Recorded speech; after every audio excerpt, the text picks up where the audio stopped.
Hi, I'm James Shillinglaw, and I'm here with Mark Snyder and Gwen Snyder. And Mark is the co-owner and managing director of Little Gem Resorts, and Gwen is the co-owner and creative director of Little Gem Resorts.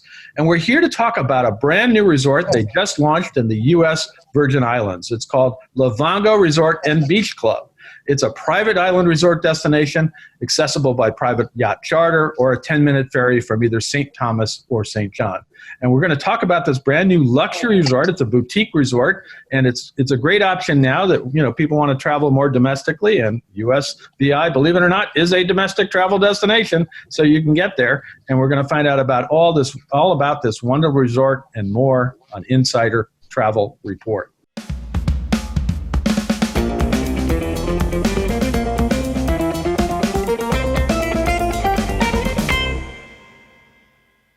Now, Mark, first of all, and Mark and Gwen, tell us how both of you are, and where are you? Go ahead. Well, we are sitting on Lovango, which, as you mentioned, is a small island in between St. John and St. Thomas, and we have been here since November. So we've been a bit castled. So you've been quarantining yourself on a private island in the U.S.V.I. Well, that would be a mischaracterization with all the work we've been doing, but we have been here. That's true. You've been working on this resort, so it wasn't quite a vacation for you. And it sounds wonderful, though. But Mark, tell us a little bit about Lovango Resort and Beach Club. Just a bit. We're going to go more in depth a bit later. Well, this has been a dream of Gwen and mine for some time, and it really has its roots in our other sister properties on Martha's Vineyard in Nantucket, right, where we have other resorts. And New England, which is an absolutely wonderful destination, is a seasonal destination, and we wanted to find a southern location that we could move our staff back and forth with opposite seasons, so that we can have the summer in New England and the winter down here and provide year-round employment to our employees without having to ramp up seasonally every year, which is a challenge. And with the visa challenges of bringing employees in, this allows us to have U.S. workers in 2 U.S. destinations, and that's been very exciting. We always loved St. John, and we found this opportunity, which is a private island just off of St. John, although it's part of St. John, and those are the roots of why we're here. No, that's great, and I read that you have the 2 other resorts in Martha's Vineyard, Nantucket, and now you have this beautiful island resort down in the U.S.V.I. But Gwen, tell us a little bit about the history of how this resort came about, and how you found it and why you decided to build here. Well, as Mark mentioned, we personally had vacationed on St. John and loved it. And we are island people, clearly, with our other resorts being on islands. So we were naturally drawn when we thought about, as Mark described, finding a third property.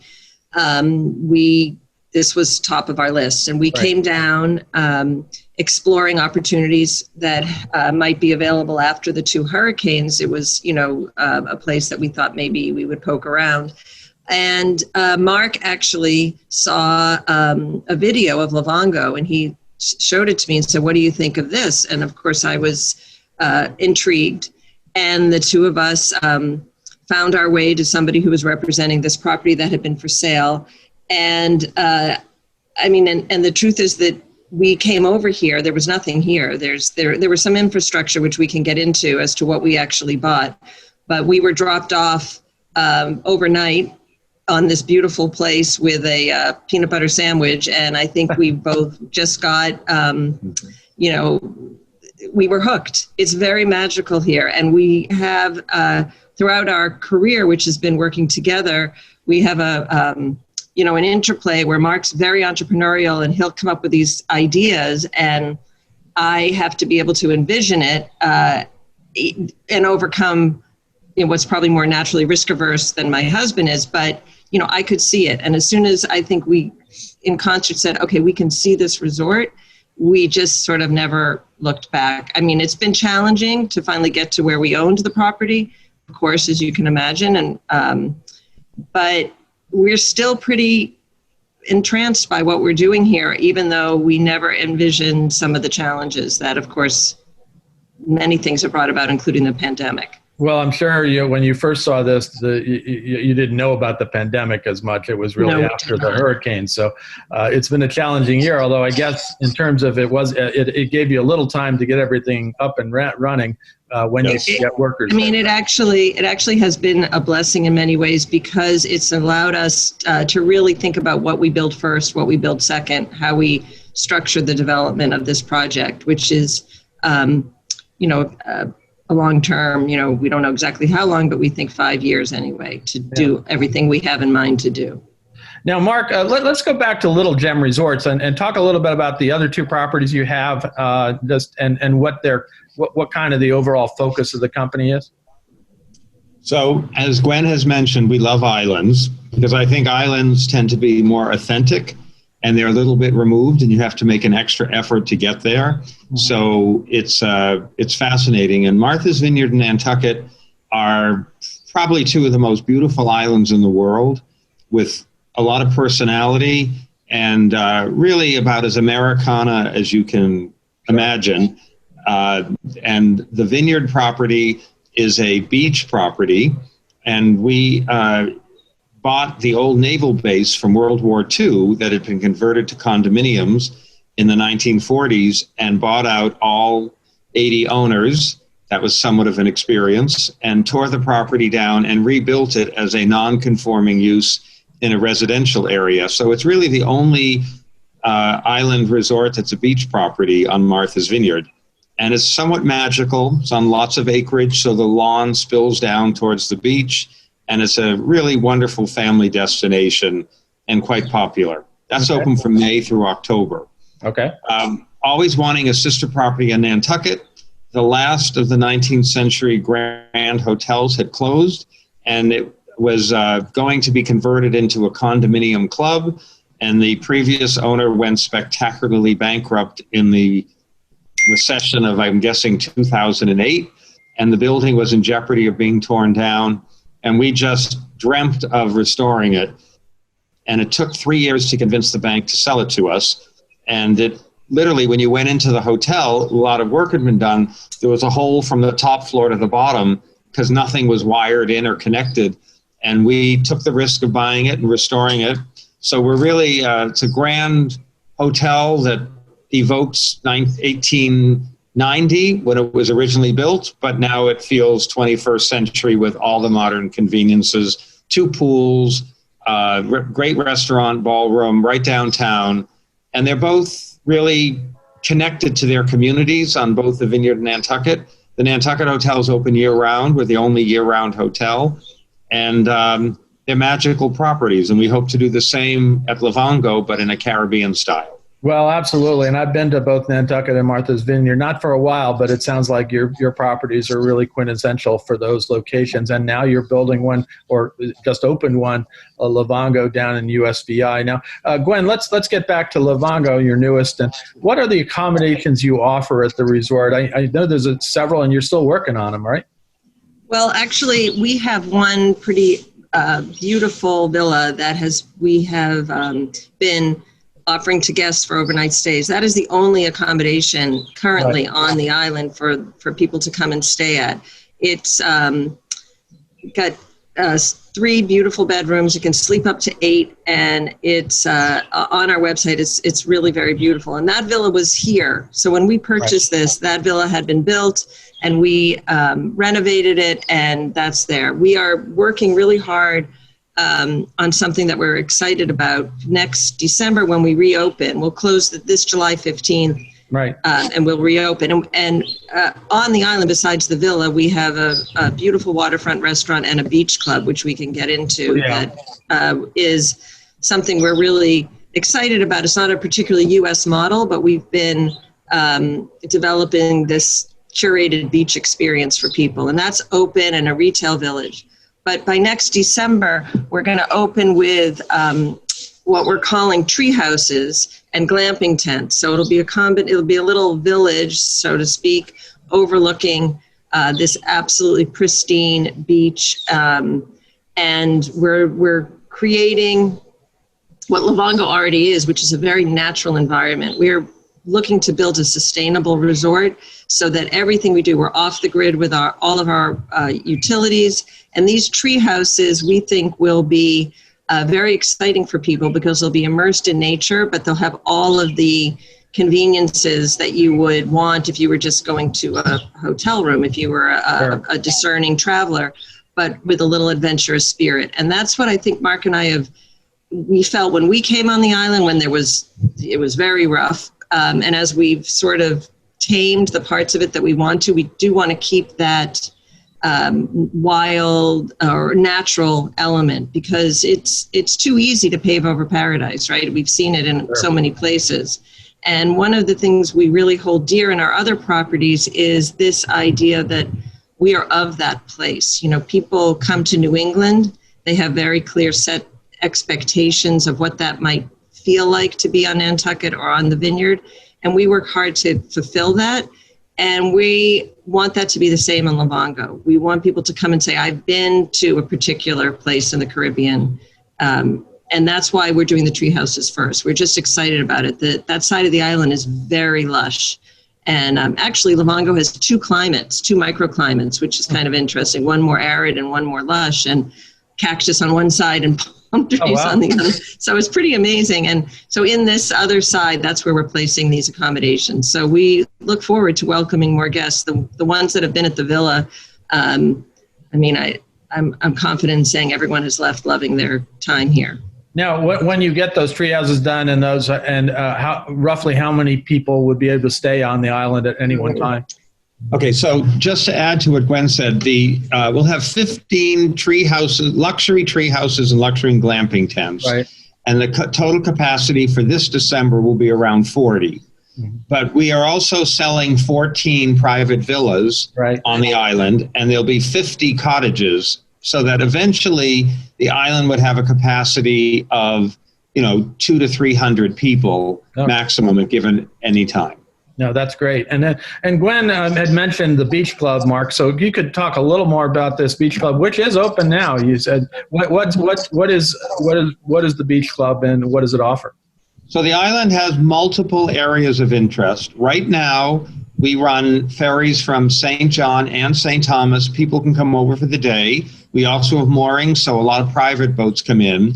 So you can come in for waterfront dining, for lunch, and for dinner, as well as our beach and pool club, which is really one of the few curated opportunities for people in the Caribbean who aren't staying at the resort can come to, where we have complete towel service, infinity pool, cabanas. It's quite beautiful, hiking, snorkeling, and the beach experience for people to come in for the day. And that's been quite popular. We have a retail village, which Gwen has curated, which is really quite nice, so people can come and have a very full day of doing lots of things or nothing, depending what they're interested in. Right. Now, Gwen, I want to talk to you a little bit about the restaurant that you opened up as part of the Beach Club. The Beach Club restaurant, what does it offer? Well, we have, I'm proud to say, a pretty spectacular chef. Stephen Belai came to us from Little Palm Island in Key West and Noble House Hotels, and he's just was comfortable in remote locations. There are challenges to running this restaurant, of course, on an island, just logistically, you can imagine bringing everything over.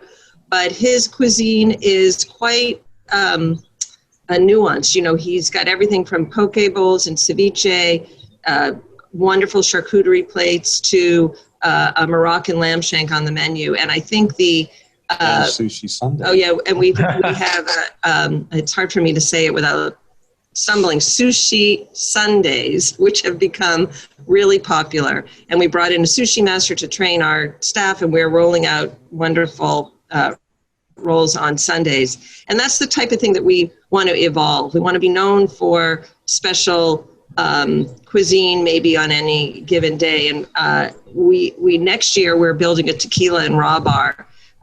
Ironically, people drink more tequila here. You would think it would be rum, but on Lovango, we've got really passionate tequila drinkers. So we're going to do this specialty grab and go where people can come. We do an amazing seafood tower. And I just think he's just only going to be able to evolve once we give him, maybe a little bit better kitchen to cook out of. But he's been, we have a food truck here, essentially an enormous a mobile kitchen, and it's pretty impressive what's come out of there. So I think if you look at our reviews, people are very excited about his food.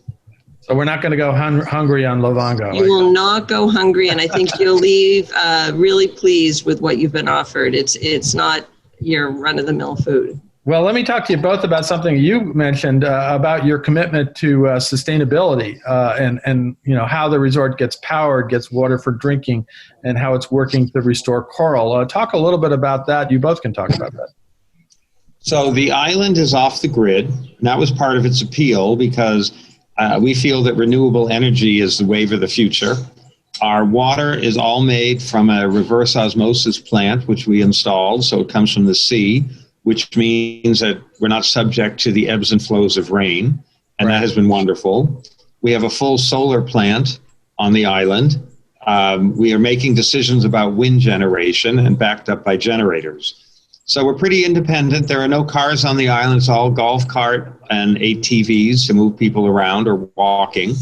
And it creates a very different environment that's so nice.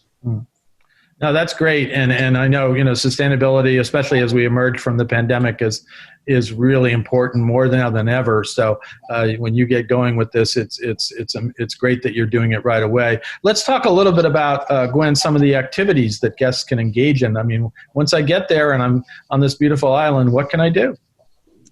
Well, we have carved out hiking paths, as much as 3 or 4 hiking paths on the island, which are, I don't have to say, just beautiful and enjoyable and somewhat challenging. We're vertical, but not overly challenging. Snorkeling is some of the best in the Caribbean. There's people that come each day just to snorkel, and our guests are able to do that with, I think with great success. We are 5 minutes from downtown Cruz Bay and all of the gorgeous national seashore beaches. So, that being able to explore the hiking's great. As you know, it's a national park in St. John. So the hiking, the beaches are very accessible for our guests. And the beach club, I mean, that's an attraction in and of itself. It's shopping, that's another thing people enjoy doing. And I think that, particularly right now in this moment, people are so grateful to be outdoors. People are so happy to feel like they can just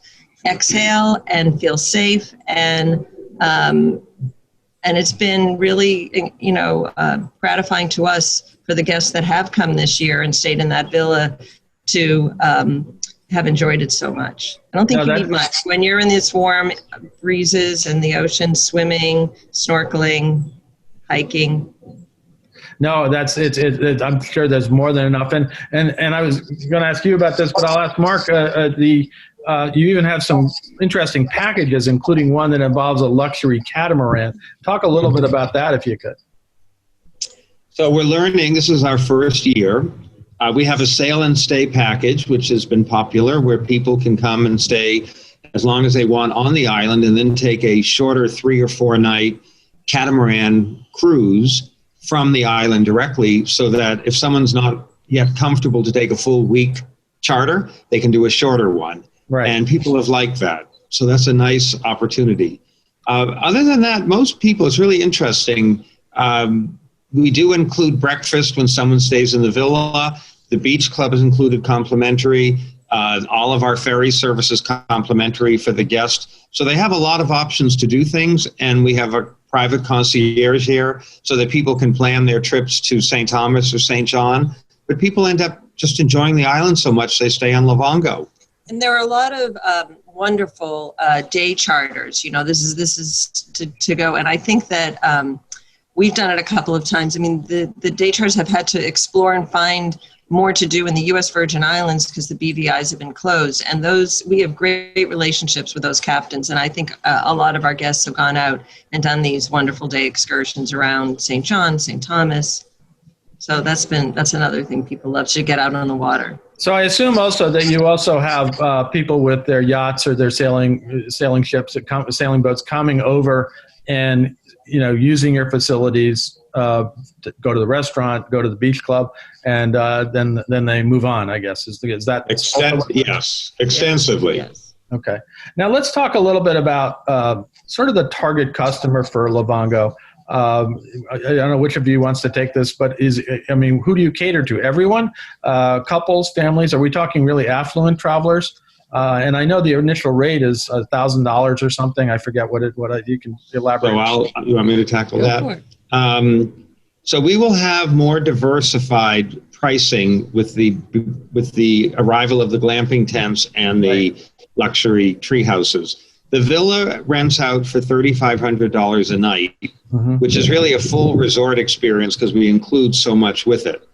And by the way, everything is commissionable to travel agents. Okay. The glamping tents will start at $650 a night and go to $850 a night. It's busier times, and the tree houses will range from $1,000 to $1,500 a night. Obviously, rates will change as the seasons change, but that's generally our market. I would consider our customer to be upscale, but low key. We're not trying to be a scene. We're trying to be a really lovely experience. I think our Martha's Vineyard Nantucket properties, which are known to be two of the finest properties in the area. The Nantucket Hotel has won all sorts of awards. So is the Winnetou, are known for being very family friendly, warm. As the people come into their home, we're not large corporate impersonal properties, and we want to make sure that's the same down here. Yeah, so you are available for families. You're going to be more of a families, couples resort. It's not just going to be exclusive one or the other. I think that will definitely attract higher end, smaller, high-tech groups or getting to know yourselves better. But I don't think we're trying to be the, typical box hotel. That's not our style. Now, you mentioned travel advisors, and I'm happy to hear you're all commissionable. How should travel advisors work with you to sell the resort? Well, I think the website is very comprehensive, which is just LovangoVI.com, which I hope makes it easy for travel agents to understand it. Our main reservation office for all of our properties is outside of Boston. And so people can call or book online easily. And our team knows the properties intimately and is here to help travel agents.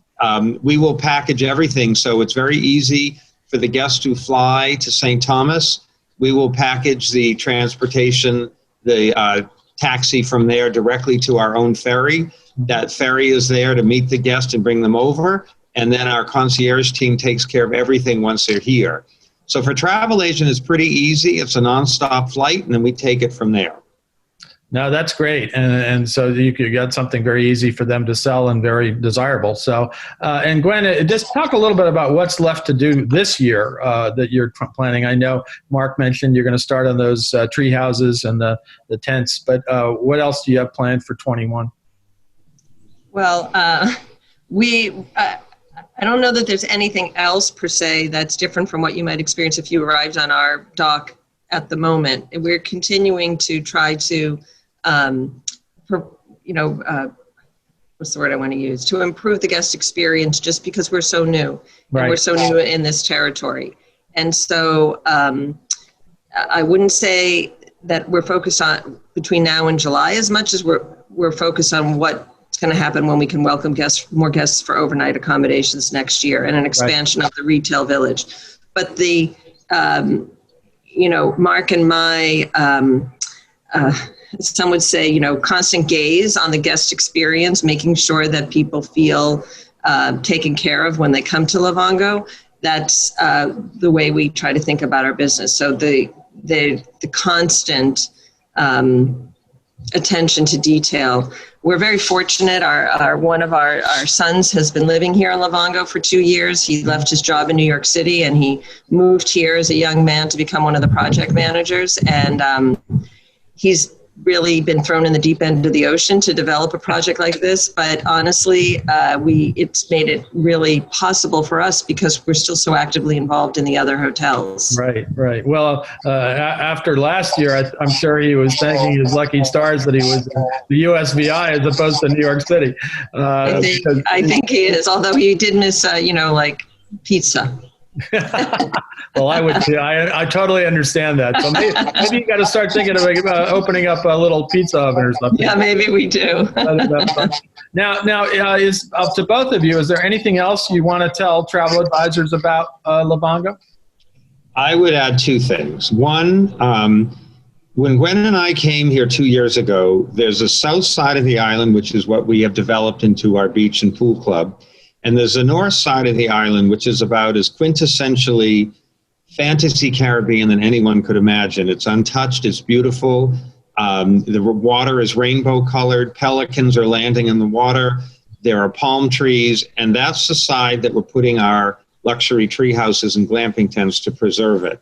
We're also opening up through something new this year, the road down to the beach. Now people can only hike, to make it easier and to offer a much more expanded opportunity. So guests coming here will have the curated beach and pool club on the south side. They'll have the remarkably exotic, untouched, natural beach on the north side.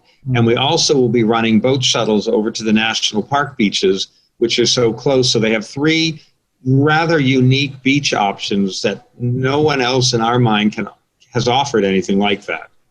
And I'd also say that an opportunity for travel agents and for Lovango is that with the closure of Keneal Bay on St. John and the movement of the Westin mostly to timeshare, there is a real lack of quality hotel and resort beds on St. John. And I think that what we are hoping to do is to fill that void with a uniquely Little Gem style, high quality, low key vacation destination with lots of options to meet the needs of what I think a lot of Americans are looking for. Gwen, anything to add to that? No, that was beautifully said. So just remind us again where travel advisors can go to get more information, your website, and anything else you can think of. Actually, the way to remember this, which is humorous, it's not true, but it was said in the 19th century that there had been a brothel on the island, and that hence the name Love and Go. That is not true. The island is actually named after an empire in Africa, because this was a center of the unfortunate slave trade in the 19th century called Lovango, which evolved into Lovango. But the first story is a great way to remember the name. So first of all, remembering the name is helpful, and just add a VI. So it's lovangovi.com, gets you right to our website and what to do. Well, I want to thank you for spending some time with us about from taking your time off from the wonderful place that you're there. I know you showed you panned the camera out, and yes, indeed, you're looking at the ocean, and it must be beautiful.